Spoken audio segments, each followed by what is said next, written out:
오늘 잠언 3장 1절로 10절의 말씀을 통하여서 평강을 더하게 하리라 라는 제목으로 말씀 나눠보도록 하겠습니다. 오늘 말씀의 제목을 평강을 더하게 하리라 라고 본문 2절에서 가져와 봤습니다. 그리하면 이것이 내가 장수하여 많은 해를 누리게 하며 평강을 더하게 하리라. 여러분, 이 구절을 읽을 때 여러분 귀에 어떻게 이 말씀이 들리십니까? 저는 이렇게 들립니다. 내가 내게 평강을 더하노라 라고. 예수님께서는 요한복음 14장 27절에서 이렇게 말씀하십니다. 평안을 너희에게 끼치노니 곧 나의 평안을 너희에게 주노라. 내가 너희에게 주는 것은 세상이 주는 것과 같지 아니하니라. 너희의 마음에 근심하지도 말고 두려워하지도 말라. 이렇게 하나님께서는 우리에게 하나님의 말씀인 성경을 주셨습니다.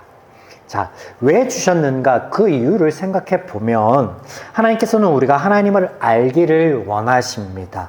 지혜이시는 하나님을 알아서 우리의 삶이 하나님 안에 있는 행복을, 평안을 누리기를 원하십니다. 이는 태초부터 하나님께서 우리에게 보이시고 알리신 바 되었습니다. 창세기 1장의 내용이 이와 같죠. 나를 위해서 온 우주를, 천지를 창조하여 주시고 그리고 그 속에 나를 거하게 하시며 하나님께서 첫 번째 하신 일이 무엇이었냐? 바로 복을 주시는 것이었습니다. 너는 생육하고 번성하라. 땅에 충만하라. 이 모든 것들을 다스려 누려라 라고. 이것은요, 변하지 않는 하나님의 모습이며 본질입니다.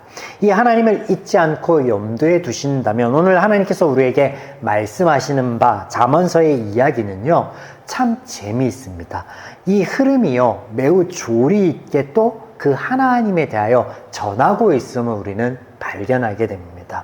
잠깐 1장과 2장의 내용을 추려보면요, 하나님께서는 하나님을 아는 것이 지혜의 본질이다 라고 말씀하시면서 잠언서를 시작하고 계십니다. 때문에 지혜이신 하나님이 어떤 분이신가, 그리고 또 그 하나님께서 우리를 위해 어떤 일들을 행하시는가에 대해 소개하였습니다. 이제 3장에서는 그러면 하나님의 이야기가 어떻게 등장하고 이어지겠습니까? 바로 지혜이신 하나님을, 그 하나님을 우리가 알게 되었다면, 그 하나님의 일하심에 대해서 우리가 깨닫게 되었다면 그 하나님을 인정하게 될 것이다. 그 하나님을 수긍하게 될 것이다. 그 하나님을 받아들이게 될 것이다 라는 것이 등장하겠죠. 그리고 그렇게 하나님의 말씀을, 지혜이신 하나님을 받아들이고 수긍하고 인정할 때 우리의 삶은 어떻게 달라질 것인가, 어떤 의미로 다가올 것인가에 대해 말씀하실 텐데, 오늘 3장 이하의 말씀이 바로 이렇게 제가 소개한 대로 흐름이 이어지고 있다라는 것을 여러분이 염두에 두시고 오늘 말씀 나눌 때 잘 따라오시면 좋을 것 같습니다. 자, 1절 보겠습니다. 1절. 내 아들아, 나의 법을 잊어버리지 말고 내 마음으로 나의 명령을 지키라. 우리가 하나님의 말씀을 잊지 않고 지킬 때, 이게 뭐예요? 수긍하고 인정하고 받아들이는 거죠. 그러면 다음과 같은 복이 너희의 삶 가운데 더하여질 것이다 라고 말씀하시는 게 2절이 됩니다. 2절. 그리하면 그것이 내가 장수하여 많은 해를 누리게 하며 평강을 더하게 하리라. 자, 2절의 이 말씀은요, 세상에서 말하는 무병장수의 의미와는요, 조금 다릅니다. 이렇게 이해하시면 좋을 것 같은데요. 하나님의 말씀을 잊지 않고 지키는 모든 날들 동안에 너희가 평안이 누리게 될 것이다. 평안이 있을 것이다 라는 말씀입니다. 그래서 여기 평강, 이 원어가 우리가 너무나 잘 알고 있는 단어인 샬롬입니다. 의미는 안전한, 행복한이라는 뜻을 가지는 단어로, 이는 단순한 마음의 상태를 넘어서서 이상적인 삶의 상태까지도 표현하고 있는 단어가 됩니다. 그래서 하나님과의 관계, 좋은 관계, 선한 관계, 더불어서 나와 이웃과의 관계, 그리고 나 자신과의 관계, 그리고 자연과의 관계도 완벽한 조화를 이룬 상태를 포괄적으로 드러내는 단어이기도 하죠. 우리가 하나님을 알아 그 하나님의 말씀을 잊지 않고 지키며 따르는 모든 날 동안에 바로 이 평화를 누리게 될 것이다 라고 말씀하십니다. 자, 이제 이어지는 3절 이하의 말씀은 1절과 2절의 말씀을 보다 세부적으로 자세하게 설명하고 있는 대목들이 되겠습니다. 하나님의 말씀을 지키고 따르는 것, 인정하는 것이 무엇인가, 그 삶 안에 찾아오는 평안이 무엇인가, 이것에 대한 세세한 설명들로 이어진다. 자, 보겠습니다. 10절까지 중에 우리가 볼 텐데 세 부분으로, 10절까지를 세 부분으로, 그러니까 3절부터 10절까지를 세 부분으로 나누어서 좀 보겠습니다. 먼저 3절에서 4절 말씀입니다. 3절 보겠습니다. 3절. 인자와 진리가 내게서 떠나지 말게 하고 그것을 내 목에 매며 내 마음판에 새기라. 자, 인자는요, 하나님의 사랑과 은혜를 말씀하는 헤세드이며, 진리는 확실함과 견고함, 진실함을 의미하는 에메트라는 단어입니다. 자, 이 두 단어가 모두요, 하나님의 속성과 일하심을 가리키는 단어입니다. 사람은요, 그 안에요, 사랑과 은혜를 간직할 수 없습니다. 그리고 진실성, 변하지 않는 진실성, 기준이 되지 못합니다. 하나님만이 진실할 수 있으며 하나님만이 사랑과 은혜를 바랄 수 있습니다. 그래서 하나님의 속성, 하나님의 일하심을 대면하는 단어이다. 그리고 이 단어가 하나님 자체다. 지혜가 하나님이다 라고 하는 것처럼 그렇게 볼 수 있죠. 다음, 목에 매어 마음판에 새기라. 자, 이 표현들은요, 당시 사람들이 자신의 권리와 의무를 표시할 때 사용하였던 그 중요한 도장이죠. 인장을요, 끈을 매어 목에 이렇게 걸고 다닌 것, 그리고 중요한 내용을 보존하고 전하기 위해서 각양의 판들, 나무나 돌판이나 새판이나 이런 것들을 이용해서 거기에 기록하였던 것에서 기인한 것으로 중요성과 영원성에 의의를 둔 말씀이 됩니다. 그래서 3절 말씀의 의미를 종합하여 보면 인자와 진리, 즉 하나님의 말씀을, 지혜를, 그 중요함을 깨달아 마음에 새겨 영원히 간직하라, 이런 말씀이 되겠죠. 하나님을 마음에 새긴다. 하나님의 말씀을 마음에 새긴다. 그렇다면 이것은 또 어떤 의미인가? 보이지 않는 마음은요, 보이는 모든 행동들의 시발점이 됩니다. 그런 의미에서 이 말씀은요, 기독교 세계관에 대한 말씀으로 이해해 보면 우리가 좋을 것 같습니다. 세계관이라고 하는 것은 쉽게 말하면요, 사고방식이나 인생관, 자연관 등으로 이해해 볼 수 있습니다. 사실 이 단어가 우리에게 생소해서 그렇지 세계관이 없는 사람은 아무도 없습니다. 인생관이 없는 사람은 아무도 없어요. 그것이 선하고 좋은 인생관, 긍정적인 인생관일 수도 있고 혹은 부정적일 수도 있지만 없는 사람은 없습니다. 누구나 그 인생관 안에 삶을 살아가고 오늘을 살아간다라는 것이죠. 누구나 자신만의 이런 세계관을 가지고 또 사물과 사람을 바라본다라고 할 수 있겠죠. 여기서 기독교 세계관이란 하나님의 마음과 원리를 대변하는 것으로, 이는 하나님과 신실한 교제 안에 자연스럽게 형성되는 것입니다. 먼저는 하나님을 아는 것과 인정하는 것으로 시작하여서 그분과의 인격적인 교제를 위하여 말씀을 묵상하고 기도하고 예배드리며 찬양하며 삶을 살아가는 그 모든 것 위에 기독교 세계관이라고 하는 것은 형성되게 됩니다. 예를 들자면 우리에게 형성된 기독교 세계관은 이런 것들이 있을 수 있습니다. 우리는 우연이 아닌 하나님의 역사와 섭리를 믿습니다. 때문에 세상이 진화된 것이 아니라 하나님의 선한 창조로 되어진 것이다 라고 믿는 세계관을 가지고 있죠. 이 기독교 세계관입니다. 또 올해 유독 더웠고 더위가 길었습니다. 그래서 겨울도 이와 비슷할 것이다 라고 전문가들이 예측하고 있습니다. 이런 급변하는 기후, 그리고 쉽게 판단할 수 없는 이 어려운 자연을 바라보며 사람들은 종종 세상의 끝을 이야기합니다. 그러나 우리는 창세기 6장에 하나님의 언약의 말씀을 기억하기 때문에 하나님께서 세상을 지키고 유지하고 계시기 때문에 사람들이 말하는 적어도 자연재해나 화산폭발이나 유성의 충돌 등에 의한 종말은 오지 않을 것임을 알고 믿습니다. 이 기독교 세계관입니다.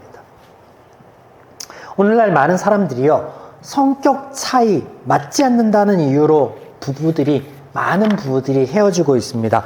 그러나 우리는 맞지 않음이 틀림이 아니라, 불행이 아니라 상호 보완적인 하나님이 말씀하신 돕는 자로서의 역할을 알기 때문에 그 어렵고 힘든 가정을 지키는 것으로 유지합니다. 여러분, 이것이 바로 기독교 세계관이라는 것이죠. 4절, 본문 4절입니다. 그리하며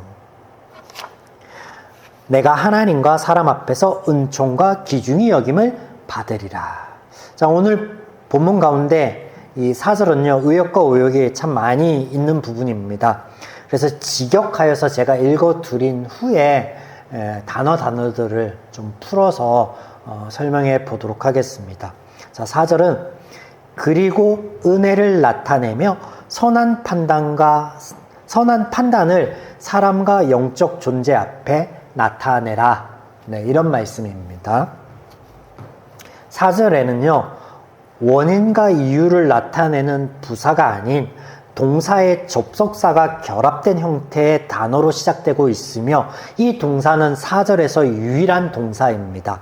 제가 앞서 나타내다 라고 말씀드렸던 그 동사, 그리고 이 동사의 접속사 그리고가 붙어있는 형태입니다. 그래서 내가 받으리라 라고 직역된 동사는요, 마찬가지 인칭 대명사 내가라는 대목은요 없는 부분이에요. 그냥 첨부된 부분입니다. 번역자에 의해서. 또 의미도 나타내다, 존재하다, 발견하다, 발생하다 라는 의미이므로 제가 드러내라, 나타내라 라고 번역하여서 읽어드렸던 것입니다. 하나님으로 번역되는 이 단어는요, 일반 명사입니다. 그래서 이것이 때로는 신이 될 수도 있고요. 이 단어가 때로는 천사를 의미하는 혹은 영적인 어떤 존재, 그것을 우리가 안 좋은 쪽으로 보면 사단을 지칭할 수도 있는 그런 단어입니다. 어떻게 이 단어가 엘로힘이거든요. 엘로힘이 사단을 지칭할 수 있어? 우리가 봤잖아요. 하나님이 영이 떠나간 그 자리에 악신이 찾아와서 사울이 번민하고 고통스러워하고 다윗을 죽이려 했던 그 장면, 그 단어가 사용되었습니다. 이 단어가 사용된 거예요. 그래서 저는 이 단어를 99% 하나님이라고 번역하지 않습니다. 저와 말씀을 나누는 동안 여러분 보셨을 거예요. 그래서 아까도 이것을 그냥 영적인 존재라고 번역해서 읽어드렸습니다. 다음 귀중히 여김을 이라는 단어는요, 원어를 굳이 말씀드리면 웨셰켈 토브입니다. 그래서 토브는 선한 이라는 뜻이고요, 웨는 그리고라는 접속사이고요, 세켈은 이지력을 의미하는 단어로 분별력, 통찰력, 이해력, 지각 등을 의미하는 단어입니다. 그래서 귀중히 여김은 이거 완전한 의역이죠. 원어 그대로 하면 선한 분별력 혹은 선한 이지력, 선한 판단이나 선한 결단이 됩니다. 이렇게 풀어놓은 4절을 3절과 함께 보시면 이런 의미가 되는데, 3절 인자와 진리이신 하나님을 마음에 새기며 우리의 삶과 지정의 모든 영역에서 인정하고 받아들여라. 4절 그리고 은혜와, 이 은혜는 하나님의 은혜를 말씀하는 거예요. 그리고 은혜와 선한 결단을 사람과 영적 존재 앞에 드러내어라. 이게 뭐라는 거예요? 이게 하나님의 말씀을 인정하고 지키는 우리의 모습이다, 우리의 삶이다 라고 부연 설명하고 있는 거예요. 자, 이해가 되시죠? 다음 5절에서 8절. 너는 마음을 다하여 여호와를 신뢰하고 내 명철을 의지하지 말라. 너는 범사의 그를 인정하라. 그리하면 내 길을 지도하리라. 스스로 지혜롭게 여기지 말지어다. 여호와를 경외하며 악을 떠날지어다. 자, 이것을 요약하면 너의 명철과 지혜를 의지하지 말고 하나님을 신뢰하라입니다. 한마디로. 조금 더 자세히 볼까요? 조금 더 자세히. 5절에 여호와를 신뢰하라. 여기 여호와는요, 한 분이신 하나님을 가리키는 고유명사입니다. 이건 무조건 하나님을 가리키는 단어입니다. 네. 앞서 제가 말씀드렸던 엘로힘과 구분하여서 우리가 볼 필요가 있는 단어입니다. 신뢰하라. 이 단어의 본래 의미는요, 피난을 서둘러 가다라는 거예요. 이쪽 편에서 이쪽 편으로 옮겨가는 의미죠. 그래서 도피와는 조금 다릅니다. 그래서 보다 명확하게 우리가 이해하기 위해서는 대조가 되는 부분을 보면 되는데, 너의 명철을 의지하지 말고입니다. 여기 명철은 이해이며 의지하다라는 이 동사는요, 버티다, 기대하다, 기대다, 눕다라는 의미입니다. 그래서 너의 이해와 분별 안에 버티지 말고, 너 스스로를 가둬두지 말고 하나님을 신뢰하라. 하나님 편으로 옮겨라. 그런 말씀이죠. 하나님의 말씀 안에서 하나님 편으로 옮겨라는 것은 너의 이해 안에서가 아니라 하나님의 말씀 안에서 이해해 보려고, 분별해 보려고 하라라는 말씀이 됩니다. 한 번 더. 너의 이해와 분별 안에 자신을 가둬두지 말고 하나님을 신뢰하라. 하나님의 말씀 안에 이해하려고 하고 분별하도록 하여라 라는 말씀입니다. 6절. 모든 것에서 그를, 여기서 그를이라고 하는 것은 5절의 여호와를 가리킵니다. 모든 것에서 그를 알아가라. 그리고 그가 내 길을 평탄케 하리라. 자, 모든 것에서 여호와를 알아가라. 여기서 이 의미는 삶의 모든 것들에서 하나님의 마음과 원리를 가지고 바라보라라는 말씀이 됩니다. 그래서 이것은 앞서 설명드렸던 기독교 세계관이에요. 기독교 세계관. 네. 이것을 겸비하면 우리의 삶의 여정이 평안할 것이다 라는 말씀으로 앞선 1절과 2절의 말씀을 풀어 말씀하시는 것이죠. 7절. 스스로 지혜롭게 여기지 말라. 여기 스스로라고 번역된 단어는요, 눈입니다. 눈이라는 단어예요. 그래서 명사의 정치사가 결합된 단어로 원래 의미를 말씀드리면 내 눈앞에서, 내 판단에서, 내 의견에서 라는 뜻이 됩니다. 자, 이 표현이 어디에 등장하여 우리에게 익숙하냐면 사사기에 등장합니다. 동일한 표현이 등장해요. 뭐라고 등장합니까? 내 소견에 오른 대로, 죄인의 소견에 오른 대로 그릇된 길로 행하였더라 라고 할 때 너의 소견, 이때 등장하는 게 동일한 표현이라는 거예요. 즉 자기 소견에, 죄인의 소견에 오른 대로 행하지 말고 하나님을 경외함으로 악에서 떠나라 라는 말씀입니다. 7절은 그런 말씀이에요. 8절. 이것이 내 몸에 양약이 되어 내 골수를 윤택하게 하리라. 양약이라고 번역된 단어는요, 치료를 의미하는 명사입니다. 치료. 또 윤택하게 하다라는 단어는요, 물에 흥건히 적셔진 상태를 의미합니다. 자, 시편 32편 3절과 4절의 말씀이 이 흥건히 적셔진 상태를 완전히 반대하는, 반대의 의미를 담는 기록이기 때문에 제가 읽어드립니다. 내 입술을 열지 아니할 때 종일 신음하며 내 뼈가 새하였다. 주의 손이 주야로 나를 누르시면 내 진액이 빠져나와 여름 가뭄에 마름과 같이 되었다. 자, 내 뼈가 세잔하였고 내가 여름 가뭄에 마름과 같이 되었다. 이 표현의 정반대가 뭐라고요? 윤택하게 되었다라는 본문의 표현이라는 거예요. 정반대의 표현. 즉 8절 말씀은요, 우리가 하나님의 말씀을 지킬 때 몸이 치유를 받아 건강할 것을 말씀하시는 것으로 보기보다는 우리의 심리적인 안정과 여유에서 오는 생명력 넘치는 상태 자체를 말씀하시는 거예요. 이것이 또 앞선 평안이었죠. 평강이었죠. 서두에서 말씀드린 것처럼 예수님의 말씀처럼 근심과 걱정하는 마음이 아닌 평강.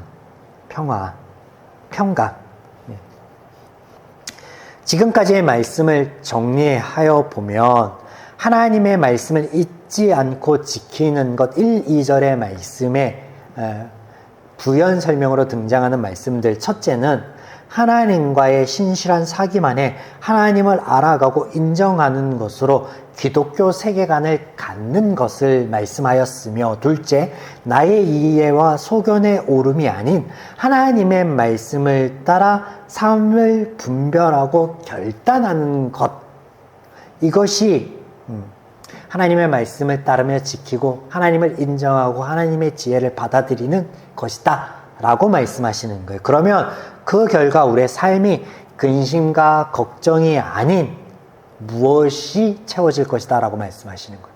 샬롬이 채워질 것이다 라고 말씀하십니다. 자, 끝으로 9절과 10절을 한번 살펴보고 말씀을 마무리 지어 보도록 하겠습니다. 9절과 10절. 내 재물과 내 소산물의 처음 익은 열매로 여호와를 공경하라. 그리하면 내 창고가 가득 차고 내 포도즙 들이 새 포도즙에 넘치리라. 이 말씀은요, 우리에게 있는 것을 하나님께 먼저 드리면 그러면 하나님께서 우리를 보상하여 준다라는 말씀이 아닙니다. 앞서 살펴본 말씀들의 연장선으로 이해하셔야 되는데, 그도 그럴 것이 하나님의 말씀을 지키는 평안이 그 삶이 무엇인지의 말씀을 이어가다가 갑자기 하나님께 물질을 바쳐라, 헌금하라라고 하는 말씀이 이게 웬 말이냐는 거예요. 웬 말이냐는 거예요. 9절과 10절 이것 역시 서두에서 말씀드린 대로 하나님의 말씀을 잊지 않고 지키는 것에 대한 실질적인 세부적인 내용이 됩니다.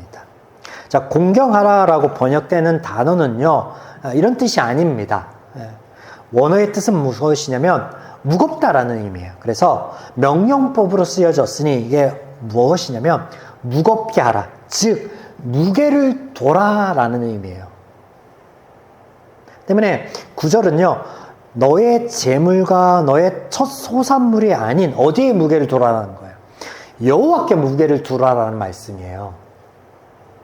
이어지는 10절은 그리고 내 창고에 가득 채우고 새 포도즙 내 틀을 넘치게 하라라는 거예요. 하나님께 무게를 두고 그런 후에 내 창고를 채우고 내 포도즙 틀을 채우라라는 말씀이라는 거죠. 자, 이 말씀이 등장하는 배경을 빼놓으시면 안 되는데, 자, 뭐냐면 물론 이 말씀이 출애굽기에서 이스라엘 백성들에게 하나님께서 말씀하신 것을 떠올려 볼 수 있는데, 첫 소산, 첫 새끼를 드리라라고 말씀하신 게 등장해요. 근데 이것이요, 이 등장하는 배경을 빼놓으면 절대 안 되는 건데, 하나님께서요, 아브라함에게 말씀하여 주셨고 이스라엘 백성들에게 그 언약을 지켜내실 후에 그때를 말하는 거예요. 그때를. 즉 그들이 노예에서 해방되어서 땅을 얻고 그 땅에서 수확물을 얻고 가축의 첫 새끼를 얻을 수 있도록 하나님께서 역사하여 주시고 하나님께서 은혜를 베푸실 텐데, 이 하나님을 인정하고 받아들이고 경험하고 그 은혜를 받은 후 그때를 가리키는 거예요. 그때 소산물을 드려라라는 거예요. 너희가 먼저 바치면 하나님께서 주신다, 그 말이 아니죠. 정반대입니다. 그들이 먼저 기꺼이 드릴 수 있도록, 또 이것이 그들 스스로의 노력과 수고와 애씀의 결과가 아닌 하나님의 은혜의 결과임을 알게 하시는 것으로 하나님이 먼저 일하신다라는 말씀으로 이 말씀을 주셨던 거예요. 재물과 관련된 성경의 다른 말씀들과 함께 보시면 제가 설명드린 것이 더 이해하기가 용이한데, 디모데전서 6장 10절에는 이런 말씀이 등장하죠. 재물이 사람으로 하여금 믿음에서 떠나게 한다라고, 또 에스겔 28장 5절에 보면 재물이 사람으로 교만하게 한다라고 말씀하시며, 시편 52편 7절에서 죄인들이 하나님보다 재물을 더 의지하고 있다라고 말씀하시고, 또 누가복음 16장 13절에는 하나님과 재물을 겸하여 섬길 수 없다라고 말씀하십니다. 다 뭐예요? 물질에 대한 가치관을 말씀하시는 것으로 이것 역시요, 기독교 세계관을 말씀하시는 거예요. 하나님께서 우리 일터와 하루하루를 책임지고 계신다, 동행하시며 결실 맺기까지 은혜를 더하고 계신다. 여러분, 이 고백이 없이는요 10의 1조의 예물을 하나님께 드릴 수 없습니다. 드릴 수 없으니까 아까운 거예요. 힘든 거예요. 재물이 아닌 하나님을 바라보는 마음으로 재물을 쌓고 사용하라라는 말씀이 9절에서 10절 말씀이에요. 그래서 하나님의 말씀, 지혜에 관한 말씀이죠. 이것이 우리 삶 가운데 평강이 있는 하나님의 말씀을 지키는 실질적인 삶으로 소개되고 있는 첫 번째 말씀이다라는 것을 우리가 볼 때, 기억할 때 유의미합니다.